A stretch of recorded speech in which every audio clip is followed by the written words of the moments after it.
ജീവധാര ജീവമൊഴി കാൽവരിനാഥന്റെ സ്നേഹമൊഴി തിരുനിറത്താൽ ജീവനേകും യേശുനാഥന്റെ ജീവമൊഴി ജീവധാര ജീവധാര ജീവധാര.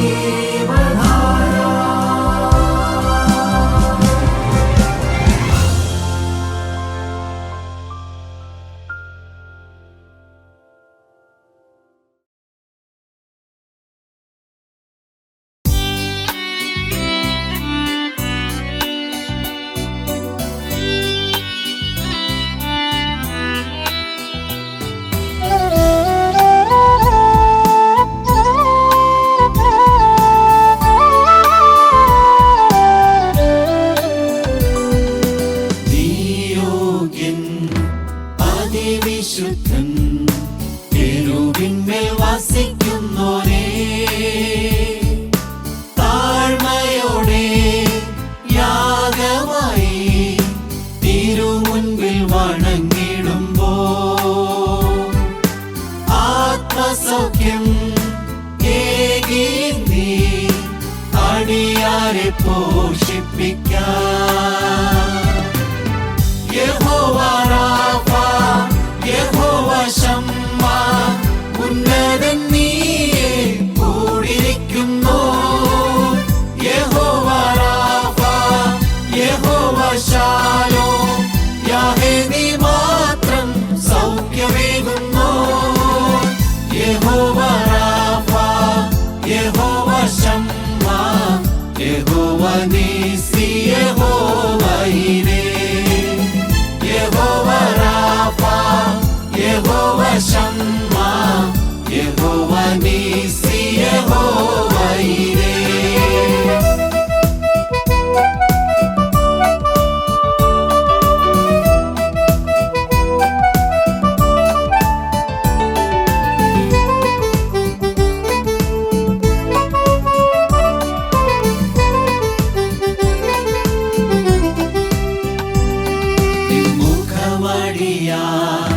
തേടിടുമ്പോ അകൃത്യം നീ പൊറുക്കേണമേ.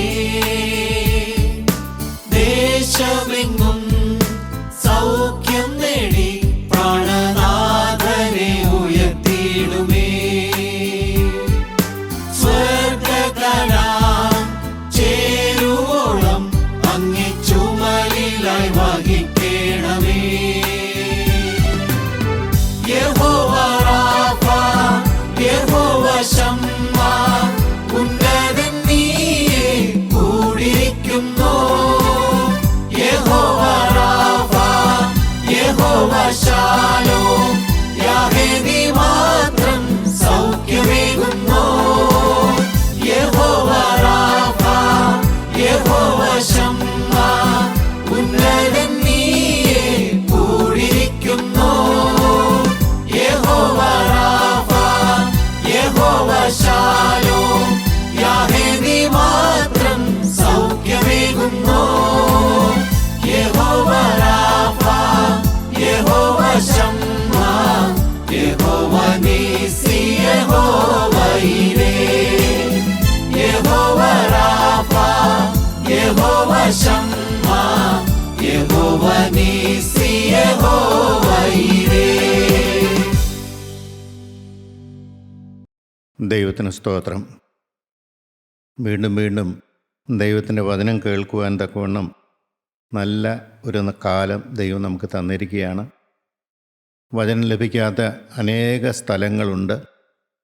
യേശുക്രിസ്തു ആരാന്ന് പോലും അറിയാതെ, രക്ഷ എന്താണെന്നറിയാതെ, നിത്യജീവൻ്റെ അവകാശം എനിക്ക് ലഭിച്ചോ ഇല്ലയോ എന്നുള്ള ഉറപ്പില്ലാത്തതായ അനേകർ ജീവിക്കുമ്പോൾ നമുക്ക് ഈ സത്യങ്ങളെല്ലാം ദൈവം നമുക്ക് വെളിപ്പെടുത്തി തന്നിരിക്കുന്നു.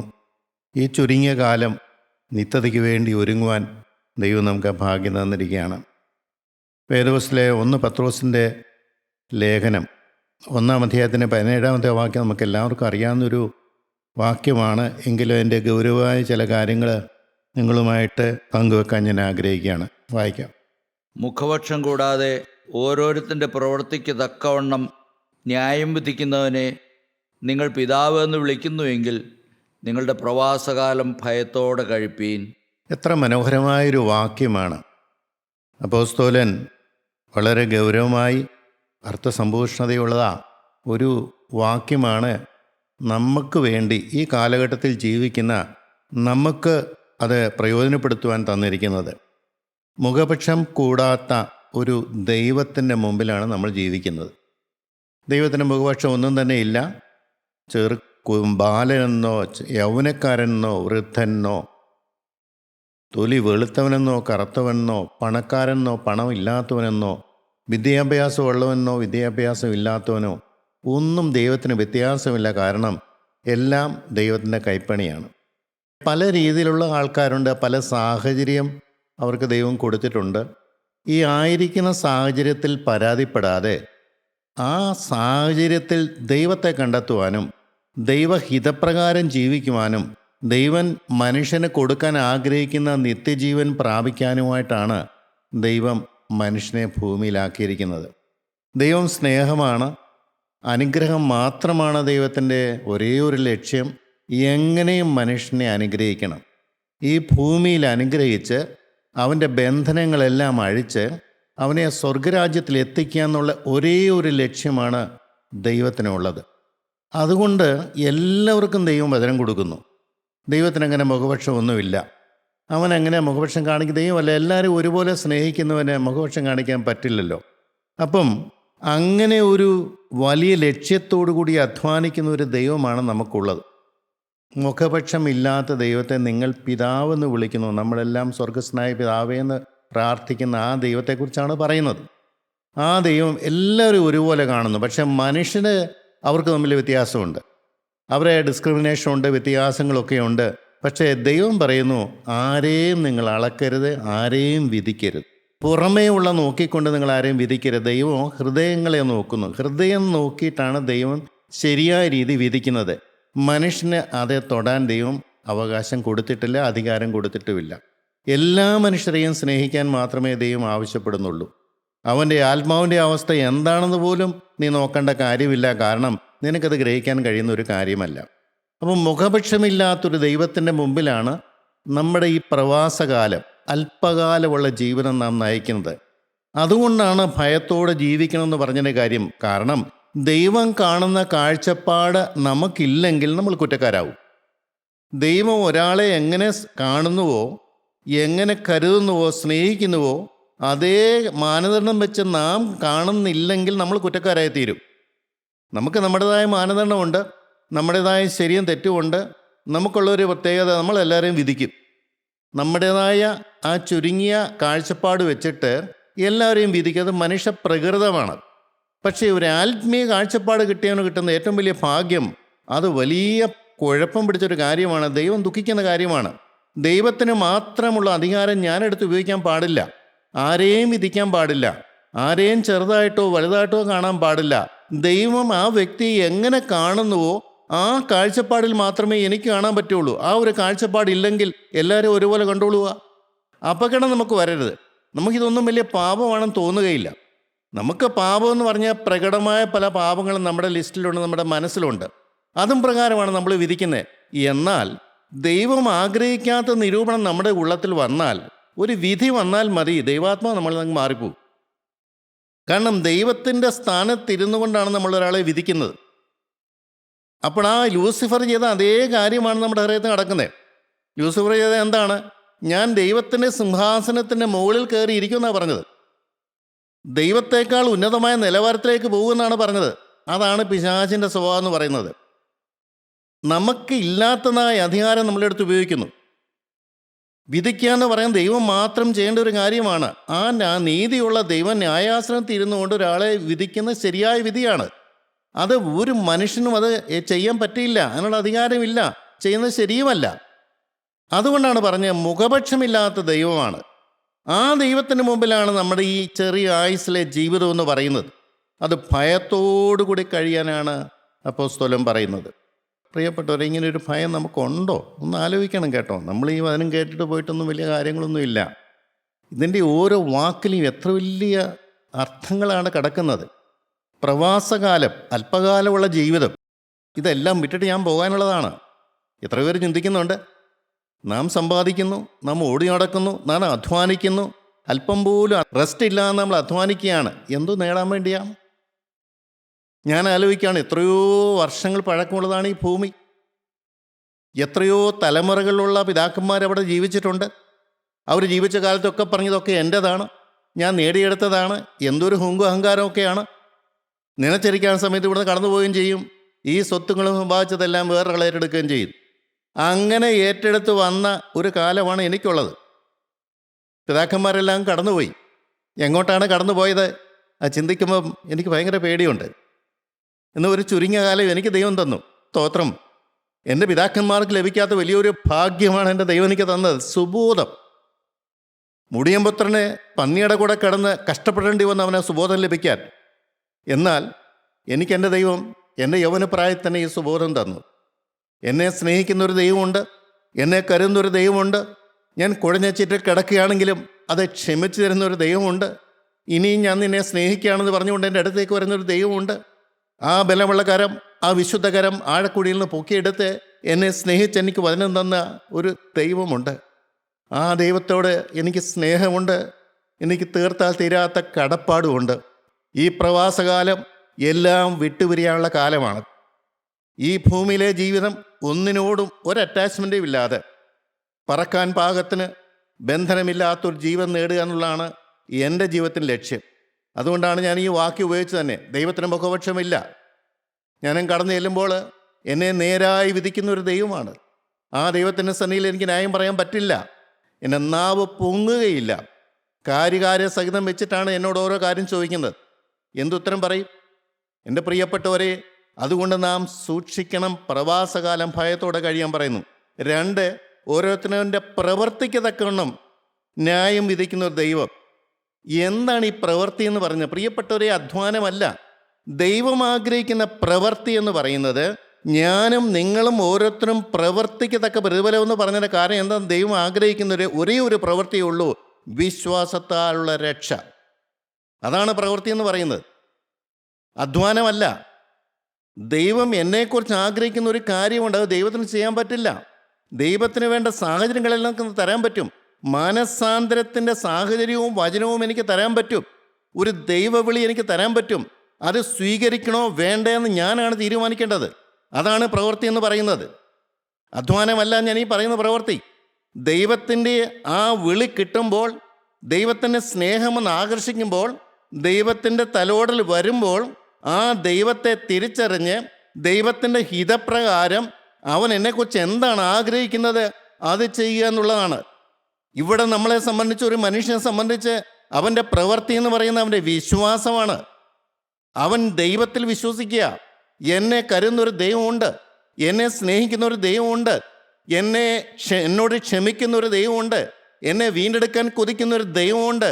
പുത്രനെ ക്രൂശിലേക്ക് അയച്ചിട്ട് എന്നെ വീണ്ടെടുത്തൊരു സ്നേഹമുണ്ട്. ആ സ്നേഹത്തെ തിരിച്ചറിഞ്ഞുകൊണ്ട് ആ കാൽപാദത്തിലേക്ക് ചെല്ലുക എന്നുള്ളതാണ്. എൻ്റെ ദൈവം ദുഃഖിക്കുന്ന കാര്യങ്ങൾ എന്തെല്ലാമാണെന്ന് പരിശുദ്ധാത്മാവ് ബോധ്യം തരുമ്പോൾ അതിനോടൊക്കെയും യാതൊരു പ്രയാസം കൂടെ അത് വിട്ടുപിരിഞ്ഞിട്ട് ദൈവസന്നിധിയിലേക്ക് ചെല്ലി. ഇതാണ് പ്രവൃത്തി എന്ന് പറയുന്നത്. അതാണ് ഓരോരുത്തരുടെ പ്രവൃത്തി. ഭൂമിയിൽ ജീവിക്കുമ്പോൾ ഇങ്ങനെ ചെയ്യുന്ന ഒരു ന്യൂനപക്ഷമുണ്ട്, ഇതിനെ തള്ളിക്കളയുന്ന ബഹുഭൂരിപക്ഷം ജനങ്ങളുമുണ്ട്. അതുകൊണ്ടാണ് പറയുന്നത്, പ്രവൃത്തിക്ക് തക്കവണ്ണം ന്യായം വിധിക്കും. ഈ ഭൂമി ജീവിക്കുമ്പോൾ ഞാൻ ആരെ മാനിക്കുന്നു? ഈ ഭൂമി ജീവിക്കുമ്പോൾ ഞാൻ ആരെ സ്നേഹിക്കുന്നു? ഈ ഭൂമി ജീവിക്കുമ്പോൾ ആരുടെ വചനത്തിന് ഞാൻ വില കൊടുക്കുന്നു? ഈ ഭൂമി ജീവിക്കുന്നതിൻ്റെ ലാക്കെന്താണ്? ലക്ഷ്യമെന്താണ്?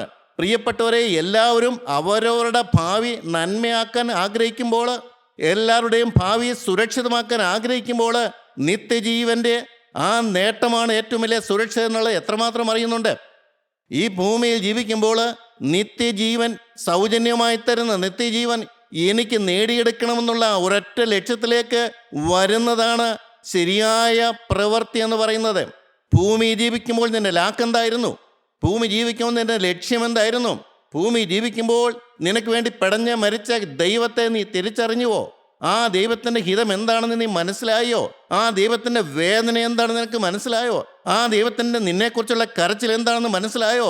ആ ദൈവത്തിന് മുമ്പിൽ നിനക്ക് വിനയപ്പെടാൻ കഴിഞ്ഞോ? ഇതാണ് പ്രവൃത്തി എന്ന് പറയുന്നത്. പ്രിയപ്പെട്ടവരെ, രണ്ടുകൂട്ടം ജനങ്ങളുണ്ട്.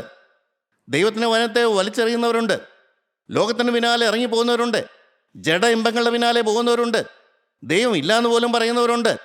ദൈവം ഉണ്ടോ ഇല്ലയോ എനിക്കതൊരു വിഷയമുള്ള കാര്യമല്ലെന്ന് പറയുന്നവരുണ്ട്.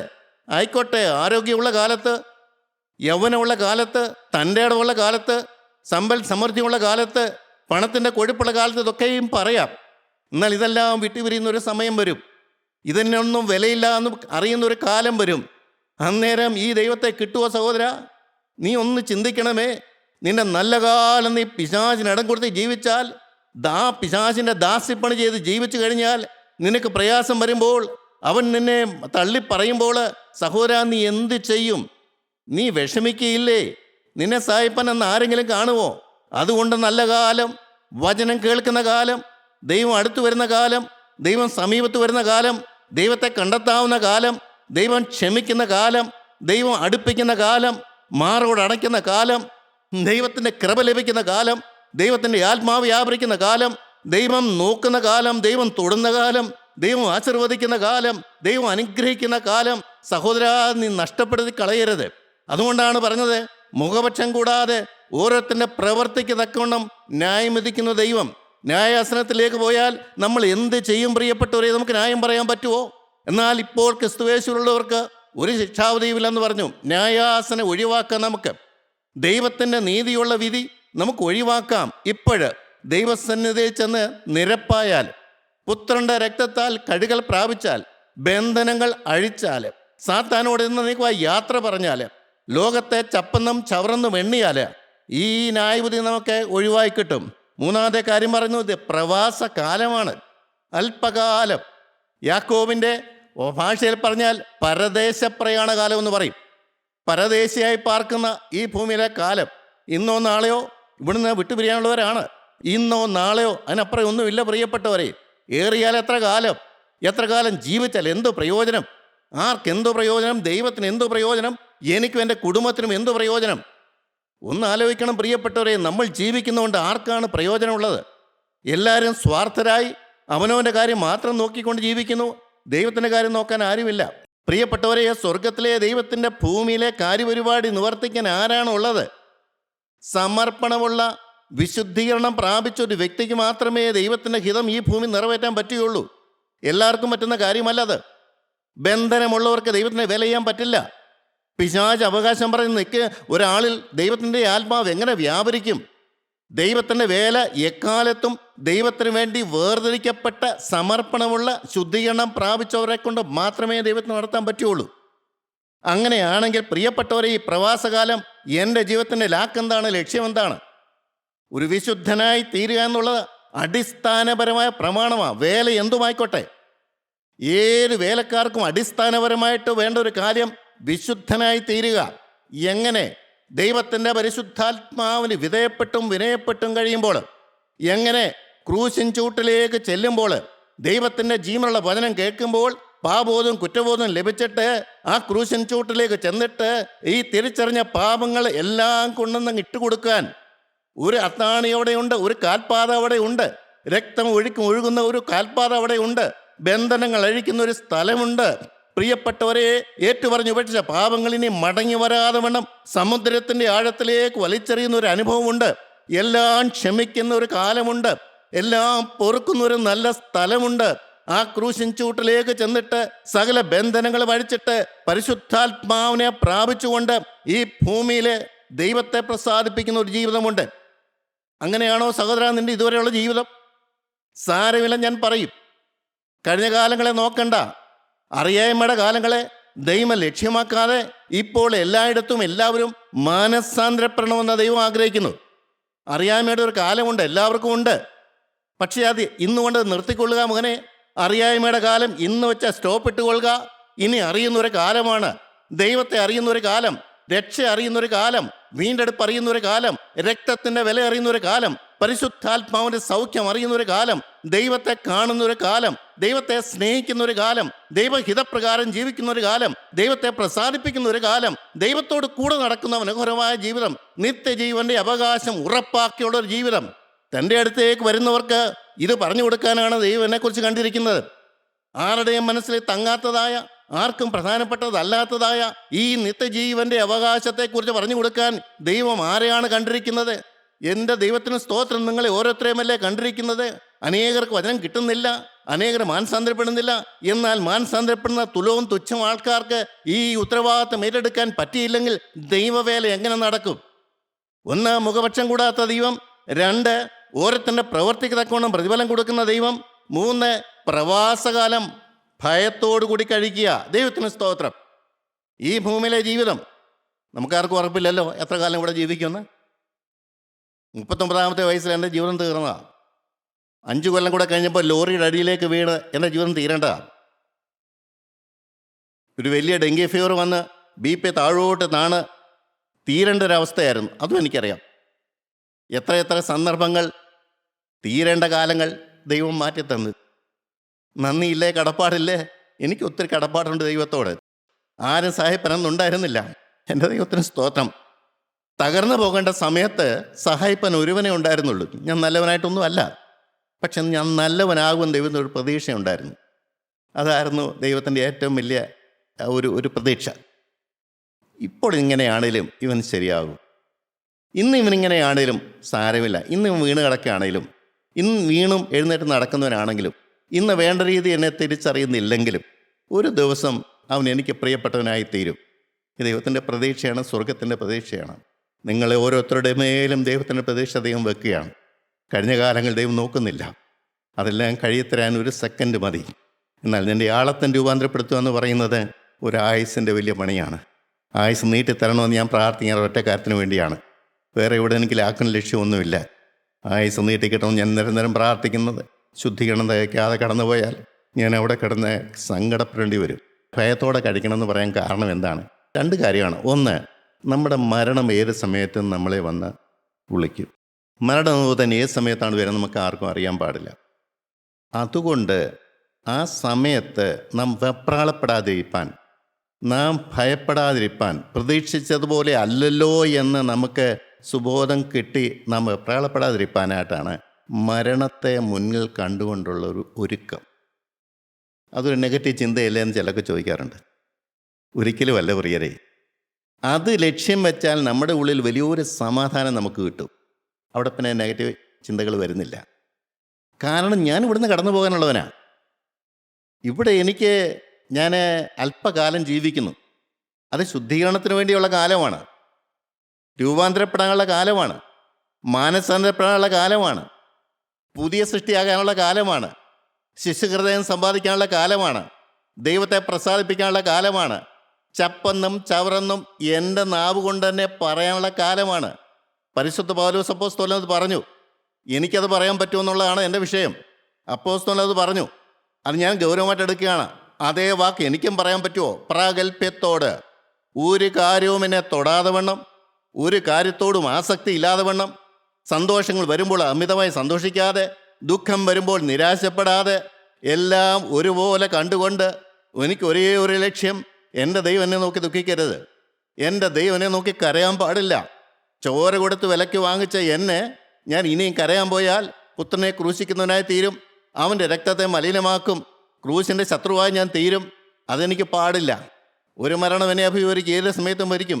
അത് ഭയത്തോടെ മരണത്തിന് വേണ്ടി ഒരുങ്ങാനാണ് പറഞ്ഞിരിക്കുന്ന കാര്യം. പ്രിയപ്പെട്ടവരെ, മനുഷ്യ പ്രകൃതം എന്താണെന്ന് ചോദിച്ചാൽ അവൻ പിശാചിൻ്റെ പ്രലോഭനങ്ങൾ പെട്ടെന്ന് കുടുങ്ങി പോകുന്നവനാണ്. ഒരു മരണത്തെക്കുറിച്ച് അവൻ ചിന്തിക്കത്തില്ല. ഇന്നലത്തെ പോലെ ഇന്നത്തെ പോലെ നാളെ. സന്തോഷിക്കുക. എത്രമാത്രം ജഡീയ സന്തോഷം അനുഭവിക്കാമോ, എത്രമാത്രം ലോകത്തിൻ്റെ സന്തോഷത്തിലേക്ക് ഇറങ്ങിപ്പോകാമോ, എത്രമാത്രം ധനം സമ്പാദിക്കാമോ, ഇതൊക്കെയാണ് മനുഷ്യൻ്റെ ലക്ഷ്യം. എന്നാൽ ഇതിൽ നിന്നെല്ലാം വിട്ടുനിന്നുകൊണ്ട് മരണത്തിന് വേണ്ടി ഒരുങ്ങുന്ന എത്ര പേരുണ്ട്? നിങ്ങൾ ഓരോരുത്തരും ഒന്ന് ചിന്തിക്കണമേ. മരണം എന്ന് വന്നാലും സമാധാനത്തോടെ വെപ്രാളം പിടിക്കാതെ ഉടയവനെ കണ്ടുകൊണ്ട്, എൻ്റെ കർത്താവേ, എൻ്റെ ആത്മാവിനെ നിൻ്റെ കരങ്ങളിലേക്ക് ഫലമേൽപ്പിക്കുന്നു. അപ്പോൾ ഈ ആത്മാവിൽ ബന്ധനമുണ്ടാകാൻ പാടില്ല. സ്തെഫാനോസ് പ്രാർത്ഥിച്ചു, എൻ്റെ ആത്മാവിനെ നിൻ്റെ കരങ്ങളിലേക്ക് ഏൽപ്പിക്കുന്നുവെന്ന്. ആ ആത്മാവിന് ബന്ധനം ഉണ്ടാകാൻ പാടില്ല. ഭൂമിയിലേക്കുള്ള ആകർഷണം തന്നെ വരാൻ പാടില്ല.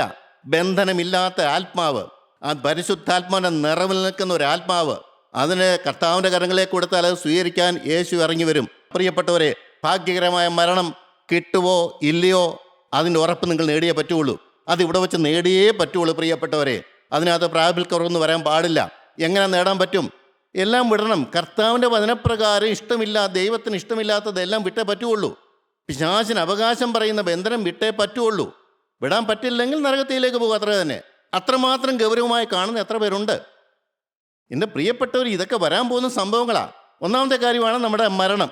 അതാണ് പറഞ്ഞത്, ഇത്ര വലിയ രക്ഷ നാം ഗണ്യമാക്കാതെ പോയാൽ എങ്ങനെ തെറ്റിയെന്ന് എബ്രായലേഖനത്തിൽ പറയുന്നുണ്ട്. ദൈവം നമുക്ക് സൗജന്യമാണ് ഈ രക്ഷ തരുന്നത്. സൗജന്യമായിട്ട് ക്രൂശിൻ ചൂട്ടിലേക്ക് വരുന്നു, സൗജന്യമായിട്ട് വചനം തരുന്നു, സൗജന്യമായിട്ട് രക്തത്തളിപ്പ് തരുന്നു, സൗജന്യമായിട്ട് പാപം ക്ഷമിച്ചു തരുന്നു, സൗജന്യമായി പരിശുദ്ധാത്മാവിനെ തരുന്നു. പരിശുദ്ധാത്മാവിനെ തന്നിട്ട് ആത്മാവിൻ്റെ നിറവിലേക്ക് നമ്മളെ നയിക്കുന്നു. സൗജന്യമായി നമ്മുടെ കരം പിടിച്ച് നടത്തുന്നു. സൗജന്യമായി ഈ ലോകത്ത് നമ്മളെ വേർതിരിക്കുന്നു. ദൈവത്തിനോട് വേർതിരിക്കപ്പെട്ടവനായി പ്രാഗൽഭ്യത്തോടെ ജീവനുള്ള ദൈവത്തെ കാണിച്ചു കൊടുക്കുന്നതിനായി തീരാൻ ദൈവം എല്ലാം സൗജന്യം തന്നിട്ട് അത് ഗണ്യമാക്കാതെ പോയാൽ എങ്ങനെ തെറ്റിയൊഴിയുന്ന അപ്പോസ്തലൻ ചോദിക്കുന്നത്, ദൈവത്തിൻ്റെ പരിശുദ്ധാത്മാവ് ചോദിക്കുന്നത്. പ്രിയപ്പെട്ടവരെ, അതാണ് ആരും ചിന്തിക്കുന്നില്ല. ഞാൻ ഒരു ദിവസം ന്യായാസനത്തിന് മുമ്പിൽ നിൽക്കേണ്ടി വരും എന്നുള്ള കാര്യം. അപ്പം മരണം, ആ മരണക്കിടക്ക് ഒരു വലിയൊരു പ്രശ്നമാണ് പ്രിയപ്പെട്ടവരെ. അത് അവിടെ സന്തോഷത്തോടെ അക്കരദേശത്തേക്ക് പോകാൻ, ആത്മാവിനെ ഏൽപ്പിച്ചിട്ട് കടന്നു പോകുക എന്ന് പറയുന്നത് ഒരു വലിയ ഭാഗ്യം തന്നെയാണ്. അതിനാണ് ഒരു ആയുസ്. ഒരു ദിവസം കൊണ്ട് കിട്ടുന്ന കാര്യമല്ല, ഒരു മാനസാന്തരം കൊണ്ട് കിട്ടുന്ന കാര്യമല്ല. അത് ശുദ്ധീകരണത്തിന് ദൈവം എത്ര ആയുസ് തരുമോ അത്രയും ആയുസ് മുഴുവനും ആത്മാവിൻ്റെ ശുദ്ധീകരണത്തിന് വേണ്ടി കാത്തിരിക്കുക. പ്രകടമായ പാപം വിടാം, ചിന്തകൾ വിടാം, വികാരങ്ങൾ വിടാം, ആഗ്രഹങ്ങൾ വിടാം, മോഹങ്ങൾ വിടാം, സ്വപ്നങ്ങൾ വിടാം, എല്ലാം വിടാം. പക്ഷേ എന്നാലും ഹൃദയത്തിൻ്റെ ആഴത്തിൽ പാപത്തിൻ്റെ പ്രവണതയുള്ളവനാണ് മനുഷ്യൻ. അതുപോലും സ്വർഗത്തിൻ്റെ തീ ഇറങ്ങി ദഹിച്ചു പോകണമെന്നുള്ള ആഗ്രഹത്തോട് കാത്തിരിക്കുന്ന എത്ര പേരുണ്ട്? അവർക്ക് മരണം ഒരു പേടിയല്ല. ഏത് സമയത്ത് കർത്താവ് വന്നാലും ഞാൻ എടുക്കപ്പെടുമെന്ന് പരിശുദ്ധാത്മാവ് ബോധ്യം തരും. പക്ഷേ ഒരു കാര്യം ശ്രദ്ധിക്കണം, ഒരണുവിൽ പോലും പാപം വരാൻ പാടില്ല, സ്വപ്നത്തിൽ പോലും വരാൻ പാടില്ല. അങ്ങനെ തന്നെത്താൻ അകം കണ്ടുകൊണ്ട് ദൈവസനെ വീണ് കിടന്ന് കരയുന്ന എത്ര പേരുണ്ട്? രണ്ടാമത്തെ കാര്യമാണ് രണ്ടാമത്തെ വരവ്. ലൂക്കോസ് സുവിശേഷം 21:34. നിങ്ങളുടെ ഹൃദയം അതിഭക്ഷണത്താലും നിങ്ങളുടെ ഹൃദയം, പ്രത്യേകം ആ വാക്ക് ശ്രദ്ധിക്കണം, ഹൃദയത്തിൻ്റെ കാര്യമാണ് പറയുന്നത്, പുറമേയുള്ള കാര്യമല്ല. നിങ്ങളുടെ ഹൃദയം അതിഭക്ഷണത്താലും മദ്യപാനത്താലും ഉപജീവന ചിന്ത, നിങ്ങൾ പ്രത്യേകം ശ്രദ്ധിക്കണം. അതിഭക്ഷണം, മദ്യപാനം, ഉപജീവന ചിന്ത, ഭാരം, ഇതെല്ലാം ഒറ്റ കാറ്റഗറിയാണ്. ഇത് വളരെ ഗൗരവമുള്ളൊരു കാര്യമാണ്. അതിഭക്ഷണം, നിങ്ങളുടെ ഹൃദയത്തിൽ ഭാരം വന്നാൽ ദൈവാത്മാവ് മാറിപ്പോകും. പോകില്ലെന്നൊക്കെ ആൾക്കാർ പറയുന്നുണ്ട്. പക്ഷെ ഞാൻ പഠിച്ചൊരാത്മീയമുണ്ട്, ഞാൻ അനുഭവിക്കുന്നൊരാത്മീയമുണ്ട്. ഹൃദയത്തിൽ ഭാരം വന്നാൽ, ഒരു ഈർഷ വന്നാൽ, ഒരു ഇഷ്ടക്കുറവ് വന്നാൽ, ഒരു മുഷിച്ചിൽ വന്നാൽ ആത്മാവ് മാറിപ്പോകും. കാരണം അത് പിശാചിന് ഇടംകൊടുക്കുന്നുണ്ടായി ഈ സ്വഭാവമൊക്കെ വരുന്നത്. ഭാരം വരുന്നത് എന്തുകൊണ്ടാണ്? എൻ്റെ ദൈവം എന്നെ കരുതിയില്ല, പരാതിയാണത്. ഞാൻ ആഗ്രഹിക്കുന്ന പോലെ ദൈവം എനിക്ക് തന്നില്ലെന്നായി പറയുന്നത് പരാതിയാണ്. വെറും ജാതീയ മനുഷ്യനെ പോലെ മാറുകയാണ്. അത് എന്തുകൊണ്ടാണ് ഭാരം വരുന്നത്? അതിൻ്റെ ചില ഉദാഹരണം പറഞ്ഞ്, ഭക്ഷണം നമുക്ക് ആവശ്യമില്ലേ? വേണം പ്രിയലേ. ഭക്ഷണത്തിലൊരു സുഖം, നല്ല ഭക്ഷണം കഴിക്കാൻ വേണ്ടിയുള്ള ഒരു കൊതി, പാപമാണത്. ദൈവത്തിൻ്റെ ആത്മാവുള്ള മനുഷ്യന് വ്യക്തമായിട്ട് ദൈവം പറഞ്ഞു കൊടുക്കും, മകനെ ഇങ്ങനെയൊക്കെ മതി, അത് വേണ്ട. അതുകൊണ്ട് നിനക്ക് പ്രയോജനം കിട്ടുന്നില്ല, നിനക്ക് നഷ്ടമേ വരികയുള്ളൂ. പിശാചിനെ ആ ബന്ധനത്തിൽ കൂടെ കെട്ടി വലിഞ്ഞോട്ട് പോവുകയാണ്. ഭക്ഷണമേ. ഫിലിപ്പിയർക്ക് ലേഖനത്തിൽ പറയുന്നുണ്ട്, അവരുടെ ദൈവം വയറാണ്, വയറിന് വേണ്ടി ജീവിക്കുന്നു, ഭക്ഷണം കഴിക്കാൻ വേണ്ടി ജീവിക്കുന്നു. എത്ര സെക്കൻഡുണ്ട് ഇവിടുന്ന് ഇവിടെ വരെ പോകാൻ? എത്ര നേരമുണ്ട്? രുചി എന്ന് പറയുന്നൊരു കാര്യം. അകത്തോട്ട് പോയപ്പോൾ രുചിയെല്ലാം തീർന്നില്ലേ? ഭക്ഷണം കഴിക്കുന്നതിന് മുമ്പ് ആർത്തി വരും, ഭക്ഷണം കഴിച്ചു കഴിയുമ്പോൾ അതിൻ്റെ പ്രയാസം വരികയും ചെയ്യും. എല്ലാമല്ല, ഈ ലോകത്തിലെ സുഖങ്ങളെല്ലാം അങ്ങനെയല്ലേ. ആ സുഖം ലഭിക്കുന്നതിന് മുമ്പ് അതിന് വേണ്ടിയിട്ട് ഒരു ആർത്തി വരും, സുഖം കിട്ടിക്കഴിയുമ്പോൾ നമ്മനോട് വിരക്തിയും വരും. ഭക്ഷണം വേണം ആവശ്യത്തിന്. അതാരാ നിയന്ത്രിക്കുന്നത്? പരിശുദ്ധാത്മാവ്. ഒരു മനുഷ്യൻ പറയാൻ പറ്റത്തില്ല, വേറൊരു മനുഷ്യനോട് അങ്ങനെ പറഞ്ഞു കൊടുക്കാൻ പറ്റില്ല. പരിശുദ്ധാത്മാവുള്ള മനുഷ്യനാണെങ്കിൽ ആ പരിശുദ്ധാത്മാവിനെ ഗൈഡ് ചെയ്ത് അവനെ നടത്തും. ഇത്രത്തോളം മതി, ഇതാണ് അതിൻ്റെ ലിമിറ്റ്. ഈ പരിശുദ്ധാത്മാവിനെ നിങ്ങൾക്കുണ്ടോ? ആ ബന്ധനം വഴിയും ആ ബന്ധനം നമ്മുടെ ജീവിതത്തിൽ വരിക. രണ്ടാമത്തെ കാര്യമാണ് മദ്യപാനം. മദ്യപാനം നമ്മളൊക്കെ വീണ്ടെടുക്കപ്പെട്ട ഒരു മദ്യപാനം എടുക്കുമോ? എന്താ നമ്മളെ സംബന്ധിച്ചുള്ള മദ്യപാനം? മദ്യം കഴിക്കുമ്പോൾ എന്താ സംഭവിക്കുന്നത്? നമുക്കൊരു മൊമെൻ്ററി എനർജി കിട്ടും. ആ എനർജി എന്തിനു വേണ്ടിയാ? പാപം ചെയ്യാനുള്ള എനർജി. ഏത് മദ്യപാനിയും നോക്കിക്കോളൂ, അവനെ പാപത്തിലേക്കാണ് നയിക്കുന്നത്. ആ സുഖമെന്ന് പറയുന്നത് അവനെ പാപത്തിലേക്ക് നയിക്കാൻ. നോർമലായിട്ട് അവൻ ആ പാപം ചെയ്യില്ല, പക്ഷെ മദ്യം കഴിച്ചു കഴിയുമ്പോൾ അവൻ ആ പാപം ചെയ്യാനുള്ള സ്റ്റിമുലേഷൻ കിട്ടും. അപ്പം മനുഷ്യൻ്റെ ആ സ്വാഭാവികമായ സ്വഭാവത്തിൽ നിന്ന് വ്യതിചലിപ്പിക്കുന്നതാണ് ഈ മദ്യം എന്ന് പറയുന്നത്. അതുകൊണ്ടാണ് മദ്യപാനം അപകടമാണ്, സ്വർഗ്ഗരാജ്യം അവകാശമാക്കില്ലെന്ന് പറഞ്ഞതിന് കാര്യം. അവന് ദൈവം തരുന്ന സുഖത്തേക്കാൾ മദ്യം കൊടുക്കുന്ന സുഖമാണ് അവൻ്റെ ലാക്ക്. ആ മദ്യം കൊടുക്കുന്ന ആരാണ്? പിശാചാണ്. അതിൻ്റെ പിന്നിൽ പ്രവർത്തിക്കുന്ന പിശാചായതുകൊണ്ടാണ് മദ്യപാനം ഒഴിവാക്കിയേ പറ്റുള്ളൂ എന്ന് പറഞ്ഞതിൻ്റെ കാര്യം. ഈ മദ്യപാനം എന്ന് പറയുന്ന പോലെ തന്നെ നമ്മളെ സംബന്ധിച്ച് ഈ മദ്യം കഴിക്കണമെന്നില്ല. നമുക്ക് ഈ ലോകത്തിൻ്റെ എന്ത് സുഖം, ലോകത്തിലേക്ക് നമ്മുടെ ഹൃദയം പോകുന്നുവെങ്കിൽ ദൈവസാന്നിധ്യത്തെക്കാൾ അധികം ലോകത്തിൽ എന്ത് സുഖം വന്നാലും ശരി, അത് മദ്യപാനം പോലെയാണ്.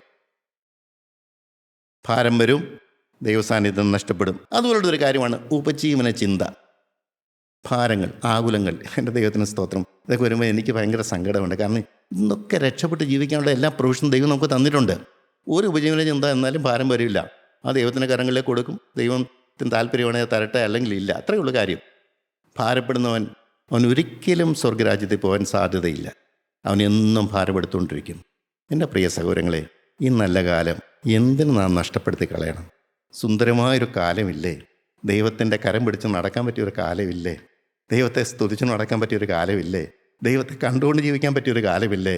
ആത്മാവിൻ്റെ കൂടെ നടക്കുന്ന ഒരു നല്ല കാലമില്ലേ? പ്രിയപ്പെട്ടവരെ, എന്തിനും നഷ്ടപ്പെടുത്തി കളയണം?